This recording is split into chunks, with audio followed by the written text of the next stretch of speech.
Hi hello അതെ ഇത് Friday night. എനിക്ക് നൈറ്റ് വീഡിയോ എടുക്കാൻ സമയം കിട്ടാറില്ല കേട്ടോ. രാവിലെ സമയം കിട്ടാറില്ല. കാരണം രാവിലെ എണീറ്റൊരു സ്പീഡിലങ്ങ് എല്ലാം റെഡിയാക്കി പോകുന്നതല്ലേ. അപ്പോൾ അങ്ങനെ സമയം കിട്ടാറില്ല. അപ്പം രാത്രി ഇന്നെന്താ ഡിന്നർ ഇടിയപ്പവും കടലക്കറിയും ഉണ്ടാക്കാമെന്ന് വിചാരിച്ചു. അപ്പോൾ രാത്രി ചോറുണ്ണാൻ വലിയ താല്പര്യമില്ല കേട്ടോ.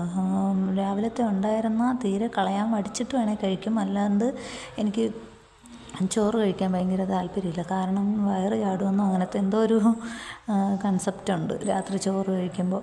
അതുകൊണ്ട് വലിയ താല്പര്യമില്ല കഴിക്കാൻ. അപ്പോൾ ഇന്ന് കടലക്കറിയും ഇടിയപ്പം ഉണ്ടാക്കാമെന്ന് വിചാരിച്ചു. ഞാനങ്ങനെ ഒരുപാട് ചോറൊന്നും വെച്ച് വേസ്റ്റ് ആക്കാറില്ല. കാരണം ഉച്ചത്തേക്ക് നമുക്ക് ആവശ്യമുള്ളത് മാത്രമേ ഞാൻ വയ്ക്കാറുള്ളൂ കേട്ടോ. രാത്രിയത്തേക്കൊന്നും അങ്ങനെ വെച്ച് കളയാറൊന്നുമില്ല. ചില ദിവസങ്ങളിൽ വന്നാൽ കഴിക്കാറുള്ളൂ. അപ്പോൾ അപ്പുറത്ത് അമ്മ ഉണ്ടായിരുന്നു ഇന്ന്. അപ്പോൾ അമ്മ ഇടിയപ്പം ഉണ്ടാക്കി. ഞാൻ വന്നിട്ട് കടല വെക്കാമെന്ന് പറഞ്ഞു. കാരണം ഞാൻ കടല വെള്ളത്തിൽ ഇട്ടിട്ടില്ലായിരുന്നു. അപ്പോൾ പെട്ടെന്ന് നമുക്ക് കുതിരാനായിട്ട് എന്ത് ചെയ്യണമെന്ന് വെച്ചാൽ തിളച്ച വെള്ളം ഉണ്ടല്ലോ, തിളച്ച വെള്ളത്തിൽ ഈ കടല ഇട്ട് വെച്ചിരുന്നാൽ മതി. ഇപ്പം നമ്മൾ കടലയൊക്കെ തലേദിവസം ഇടാൻ മറന്നിട്ടുണ്ടെങ്കിൽ നല്ല തിളച്ച വെള്ളത്തിൽ കടലയിട്ട് വെച്ച് 1 മണിക്കൂർ കടലയിട്ട് വെക്കുകയാണെങ്കിൽ നമുക്ക് നല്ലോണം വെന്ത് കിട്ടും. തലേദിവസം നമ്മൾ വെള്ളത്തിലിട്ട് വെക്കുന്ന പോലെ തന്നെ നമുക്ക് കടല വേവിച്ചെടുക്കാനായിട്ട് പറ്റും. അപ്പോൾ അതിന് തേങ്ങ വറുത്ത് ചേർക്കാനായിട്ട് തേങ്ങ വറുക്കുന്നു. ഞാൻ കടലക്കറി ഞാൻ വെക്കാമെന്ന് പറഞ്ഞു. ഇടിയപ്പം അമ്മ വെച്ചു, അമ്മ ഉണ്ടാക്കി. അപ്പോൾ അതിന് ഞാൻ തേങ്ങ വറുക്കുന്നുണ്ട്. തേങ്ങ കുറച്ച്, എനിക്കാണെങ്കിൽ അങ്ങനെ ഒരുപാട് തേങ്ങ യൂസ് ചെയ്യുന്നത് ഇഷ്ടമല്ല. ഇപ്പോൾ തോരനൊക്കെ ആണെങ്കിലും അവിയലിനാണെങ്കിലും കുറച്ച് തേങ്ങ എനിക്കിഷ്ടമുള്ളൂ. ഇങ്ങനെ ഒരുപാട് തേങ്ങ ചേർക്കുന്ന എന്തോ വലിയ താല്പര്യമില്ല. അങ്ങനെ ഇന്ന് ഓഫീസിൽ നിന്ന് വന്നിട്ട് ഇതായിരുന്നു പണി. രാത്രി വീഡിയോ എടുക്കാൻ മാത്രമേ എനിക്ക് സമയം കിട്ടാറുള്ളൂ. ഇതിനിടയിൽ ഇനി പഠിപ്പിക്കണം, വേറെ പണികളുണ്ട്, അങ്ങനെയൊക്കെ കുറേ പണികളുണ്ട് കേട്ടോ. റെസ്റ്റില്ല. രാത്രി വന്നാലും കുറച്ച് നേരം നമുക്ക് റെസ്റ്റ് എടുക്കാമെന്ന് വിചാരിച്ചാൽ നടക്കത്തില്ല. കാരണം എന്തെങ്കിലും ഉണ്ടാക്കേണ്ടി വരും, ഇതുപോലെ പണികളുണ്ടാവും. അങ്ങനെ അപ്പോൾ തേങ്ങ വറുത്ത് ഇതിൽ വേറെ ഒന്നും ചേർക്കത്തില്ല കേട്ടോ. ഞാൻ മുളക് പൊടി, മഞ്ഞൾപ്പൊടി, മല്ലിപ്പൊടി, ശകലം നമ്മുടെ ചിക്കൻ മസാലപ്പൊടി അത്രേ ചേർക്കുള്ളൂ. ചേർത്ത് നല്ല ഫൈനായിട്ട് അരച്ചിട്ട് കടല ഉണ്ടാക്കും. പക്ഷേ എനിക്ക് ജോലി ചെയ്യാൻ ഇഷ്ടമാണ് കിച്ചണിൽ. ചില ദിവസങ്ങളിൽ ചിലപ്പോൾ തീരെ വയ്യാണ്ടൊക്കെ ഇരിക്കുമ്പോൾ ഒരു മടിയൻ തോന്നാറുണ്ട്. ചിലപ്പോൾ എനിക്കിങ്ങനെ ജോലി ചെയ്യാനൊക്കെ ഇഷ്ടമാണ്. പണികളൊക്കെ എടുത്ത് എനിക്കിങ്ങനെ നീറ്റായിട്ടൊക്കെ വെക്കാനൊക്കെ അങ്ങനെയൊക്കെ ചെയ്യാറുണ്ട് ഞാൻ. ഇങ്ങനെ ഞാൻ പറഞ്ഞില്ലേ, മുമ്പ് പറഞ്ഞ മാതിരി ഈ സ്നാക്സ് ഐറ്റംസൊക്കെ ഉണ്ടാക്കുന്ന അതൊക്കെ എനിക്കിഷ്ടമാണ്.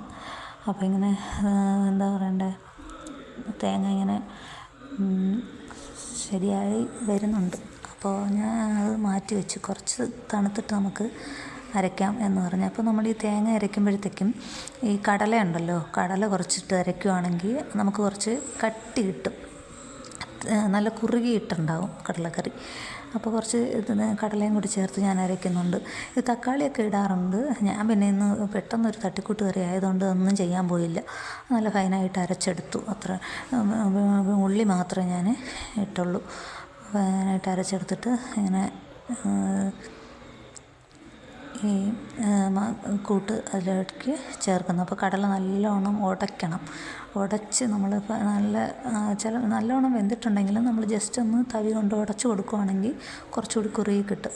എനിക്കാണെങ്കിൽ ഞാനിവിടെ ഉണ്ടാക്കുന്ന കറിയൊക്കെ ഇങ്ങനെ എന്താ പറയണ്ട, വെള്ളം പോലെ ഉണ്ടാവില്ല, കുറുകിയിട്ടായിരിക്കും. അമ്മ ഉണ്ടാക്കുന്നതാണെങ്കിൽ ചട്നി ആണെങ്കിൽ പോലും നല്ല എന്താ പറയുക, വെള്ളം പോലെ ഉണ്ടാവും.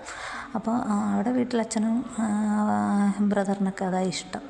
പക്ഷേ എനിക്കങ്ങനെ വെള്ളം പോലെ ഉണ്ടാക്കാറില്ല. ഞാനിത് അമ്മ ഇത് ഉണ്ടാക്കി കഴിഞ്ഞപ്പോൾ അമ്മ എന്നോട് പറയും, നീ എന്ത് ചക്കപ്പുഴുക്ക് ഉണ്ടാക്കി വെച്ചിരിക്കുകയാണോ എന്ന് പറഞ്ഞ്.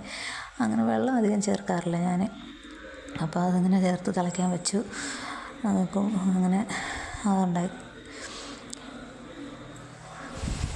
അതിനിടയിൽ അങ്ങോട്ടോടും പഠിക്കുന്നുണ്ടോ എന്ന് നോക്കാൻ പോവും, ഇങ്ങോട്ട് തിരിച്ചു വരും എന്നാണ്. ഉപ്പ് ഇടുന്നുണ്ട് കേട്ടോ. ഉപ്പ് ഒരുപാട് ഇടുന്നൊന്നും തോന്നണ്ടേ, ഉപ്പില്ല തീരെ, അതുകൊണ്ട് ഇട്ടതാണ്. അല്ലാണ്ട് ഉപ്പ് യൂസ് ചെയ്യാറുണ്ട്, അങ്ങനെ ഒരുപാടൊന്നുമല്ല. കറി നല്ലോണം തിളച്ചു വന്നു. നല്ലോണം ഉടച്ചു കൊടുത്തിട്ടുണ്ട് കേട്ടോ. ഉടച്ചു കൊടുക്കുമ്പോഴത്തേക്ക് നമുക്കത് കുറച്ച് കുറുകി കിട്ടും കറി. അപ്പോൾ അതൊക്കെ കഴിഞ്ഞ് ഞാൻ പോയി മേല് കഴുകി മേല് കഴുകിയിട്ട് വന്നപ്പോഴത്തേക്ക് അമ്മ കട്ടൻ ചായ ഇട്ട് വെച്ചു. അപ്പോൾ ഇങ്ങനെ എല്ലാവരും കഴിക്കാനിരിക്കുകയാണ്. ഞാനിങ്ങനെ കഴിക്കുന്നുണ്ട്. അതാ പറഞ്ഞില്ലേ, കറി ഇത്തിരി കുറുകിപ്പോയി, ഒരുപാട് കുറുകിപ്പോയി.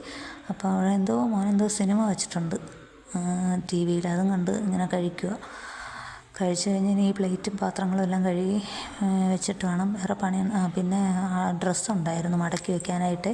2 ദിവസമായല്ലോ ഡ്രസ്സ് ഉണങ്ങിയിട്ട്. ഇന്നിവിടെ മഴയില്ലായിരുന്നു കേട്ടോ, നല്ല വെയിലായിരുന്നു. അപ്പോൾ ഡ്രസ്സൊക്കെ ഉണങ്ങി കിട്ടി. അതൊക്കെ ഞാൻ മടക്കി വെക്കുന്നു. ഇതൊക്കെ നൈറ്റേ നടക്കുകയുള്ളൂ കേട്ടോ. രാവിലെ എനിക്ക് ഒരു പണി നടക്കത്തില്ല. രാവിലെ എണീറ്റ് ബ്രേക്ക്ഫാസ്റ്റ് ഉണ്ടാക്കും, ചോറും ലഞ്ച് വെക്കും, അതും കൊടുക്കും. പിന്നെ മോനെ വിടും, ഞാനും പോകും. വേറെ ഒരു പണിയും നടക്കത്തില്ല. പിന്നെ ഞാൻ വായിക്കും കേട്ടോ. കിടക്കുന്നതിന് മുമ്പ് ഒരു ചെറിയൊരു വായനയുണ്ട്. അത് എല്ലാ ദിവസവും ഇല്ല, ചിലപ്പോൾ സമയം കിട്ടുമ്പോഴോ എപ്പോഴെങ്കിലും സമയം കിട്ടുമ്പോൾ, അല്ലെങ്കിൽ ഒരു മൂഡ് വരണം എനിക്ക് വായിക്കുമ്പോൾ. ഇത് തേവാരം എന്ന് പറയുന്ന ഒരു ബുക്കാണ്. അത് കുറച്ച് വായിച്ച് വെച്ചിട്ടാണ്, അതിൻ്റെ പേജ് തപ്പുക. ഞാൻ മടക്കി വെച്ചിട്ടുണ്ടായിരുന്നു ഏതുവരെ വായിച്ചെന്ന്. അതിങ്ങനെ തപ്പിയിട്ട് ജസ്റ്റ് ഒരു പേജ് അല്ലെങ്കിൽ 2 പേജ് വായിക്കുക, അത്രയേ ഉള്ളൂ. അങ്ങനെയായിരുന്നു ഇന്നത്തെ എൻ്റെ ദിവസം.